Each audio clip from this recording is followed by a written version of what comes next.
Welcome to the Messenger-Inquirer Gridiron Report, sponsored by Crandall's Home Furnishings and Carpets Unlimited.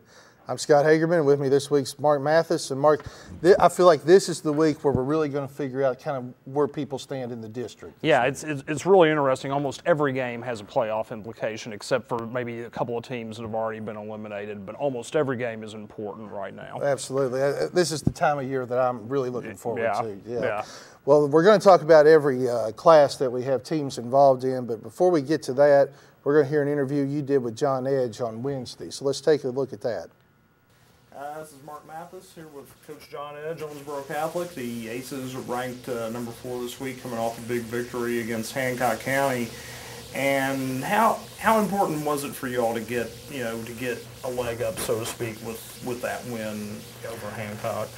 You know, it not only was it a big win for for you in district, but Hancock and Catholic has formed some, a little rivalry, since we've both been in 2A for quite some time now.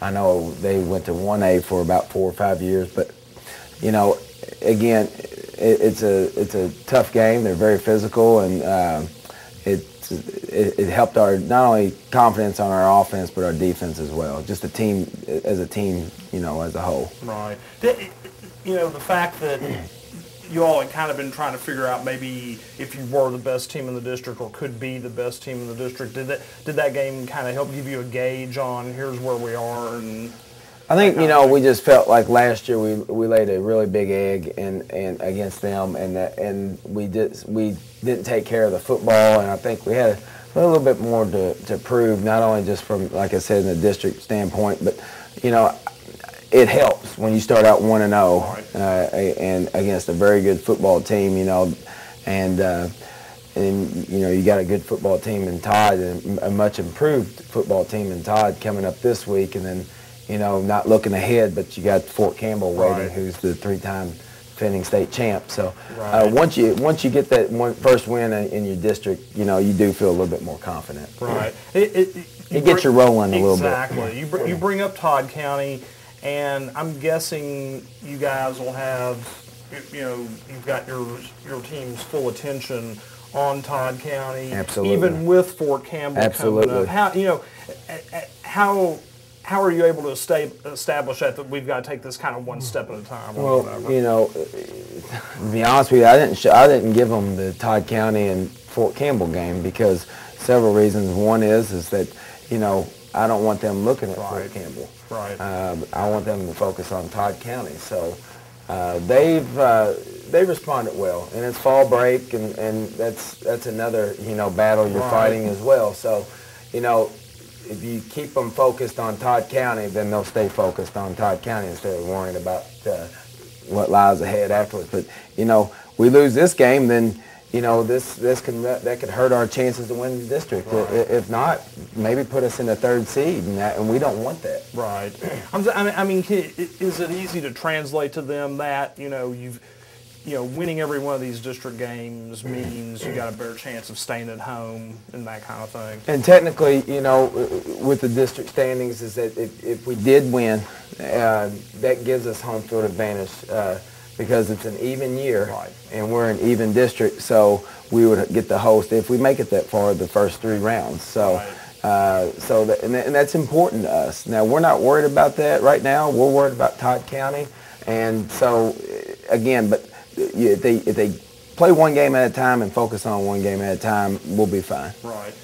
You brought up fall break. Is it a bigger challenge trying to keep all the guys together and keep them on task and that kind of deal when you're not in school and that kind of thing? It is, but they're ready to go, and they know what they have to do, and I'd say a couple of years ago I was a little nervous because we've had kids going off on vacation or whatnot, and that can be a disaster in some schools, and some friends of mine says they've had some problems with that, but this year and even last year we didn't have any problems with kids leaving. Right.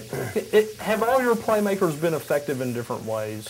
I'd say so. I mean, you look at Madison, he's made some very crucial plays, especially in the Hancock County game and the Apollo game. He stepped up big. Russell is probably the center focus of everybody's defense. They're going to focus more on Russell. Right. And then you have Breland, Dixon, and then, Zach Brett. Zach Brett has been a clutch third down or just a clutch receiver for us when we need yardage or get the offense rolling. And then you got Ryan Hogg, who's coming along. He's getting a lot better, and when he does, when he gets into that rhythm where he can, feels comfortable more about the offense, along with his big body, that's going to help us. And then you got Isaac Hardesty, who runs the whole show. Yeah. So there's a lot of benefits with our offense. We've got a lot of key playmakers that can step up at any time. Right. Coach Edge, I appreciate your time this week. You got a big game coming up, and then, on down the road with Fort Campbell. Good luck to you the rest of the way. This is Mark Mathis. Well, Mark, John's obviously pleased, and he has every right to be. The Aces have played great this year. I mean, I think week in, week out, they've been our most consistent team. Todd, County Central comes in this week. Much improved Todd County Central for them at 4-4 overall. But do you feel like Todd can put up a match against Catholic? Not really, especially after what Fort Campbell did to Todd last week. I think that was 61-0. That was 61-0, and I mean, there's going to be way too much firepower on the Catholic side of the field, I think, for Todd to really be able to make much of a difference in this game. I think the much bigger game in 2A this week is the Fort Campbell coming into Hancock County game. Right. Because I believe this shapes up as a real playoff game to host a playoff game is really kind of how I'm looking at this one. How do you see this? Oh, there's no doubt this is a huge game to be able to finish second theoretically in the district. Fort Campbell they've got Trey Powell back, who is an ace wide receiver for them. That seems to have energized them somewhat. Chris Morris, Hancock County's coach, is very concerned with Fort Campbell's speed, even though they don't have quite the star quality they've had the last 2 or 3 years. They still have a lot of speed on the field, and he is very concerned about that aspect of it. He also thinks, though, that Hancock can run the ball on Fort Campbell and can, play keep away with them somewhat. The thing Hancock County has to do with this is if they put a 10-play drive together, they've got to get a touchdown out of it. Right. The last couple of times they've played Fort Campbell, and those were very, very different Fort Campbell teams and very different Hancock County teams. Last 2 times they played them, they've been able to control the ball somewhat, but they couldn't score once they got in the red zone. I see 2 real issues here for Hancock County, and I think they can handle both of them. But there are 2 issues. They're coming off their first loss since the first week of the season. Right. So how do they react to having been defeated? And the mental game. Fort Campbell has had their way with Hancock County now for several years, and as Fort Campbell's had their way with most people during that time. Yeah. Can Hancock County overcome that mental hurdle that comes from a team having beat you so many times in a row? I think that's going to be a big test Friday night, and it's like you're saying that I've talked to Chris Morris twice this week, and both times he said we're really having to work to get them back up. Yeah. Now I think that they, if they can find that switch, and I'm guessing, these kids are pretty proud of what they've done so far. They don't want to let it go now. Right. And I'm thinking that they can find that gear, have themselves ready to play Friday night. And I'm picking them to win this game in a very tight contest, but they will have to play. They'll have to play their best game of the season. They'll have to play better probably than they did against Catholic.